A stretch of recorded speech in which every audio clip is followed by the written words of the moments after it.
அன்று கொள்வான் தெய்வம் என்று கொள்ளும் அப்படிங்கிறதுலாம் உண்மைதான் போல இருக்குங்க. இந்த மாதிரி எத்தனை பேரோட லைஃப்ல நடந்திருக்குன்னு தெரியல. ஒரு பர்சன் கிட்ட நான் பேசும்போது அவங்க சொன்னாங்க 15 வருஷமா ஒரு தேர்ட் பர்சனை தன்னோட ஃபேமிலி மெம்பரா நினைச்சு பழகிருக்காங்க. அவங்களும் நிறைய சப்போர்ட்லாம் பண்ணியிருக்காங்க.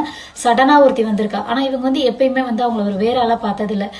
பணங்காசுனால எந்த ஒரு இதனாலையும் பிரச்சனை வந்தது கிடையாதுமா. இவங்க எப்படி நல்லா இருக்காங்களோ அதே மாதிரி அவங்களே பார்த்துக்கணும்னு நினைச்சு பயங்கர பிளான்லாம் போட்டிருக்காங்க.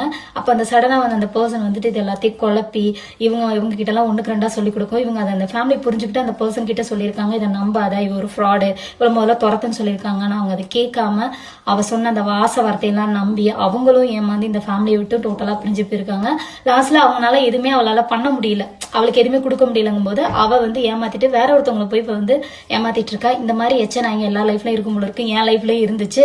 ஆனா ஒன்னு சொல்றேன், நீ கடவுள்கள்லையும் தப்பலாம், கர்மாக்கள்லையும் தப்பவே முடியாது. நல்ல ஃப்ரெண்ட்ஷிப் அப்படிங்கிறது கடவுள் கொடுக்குற வருங்க. ஏன்னா இங்க சொந்த பந்தத்தை விட இந்த மாதிரி நல்ல பழக்க வழக்கங்கள் தான் நம்ம கூட இருக்கும். இது இவங்க மாதிரி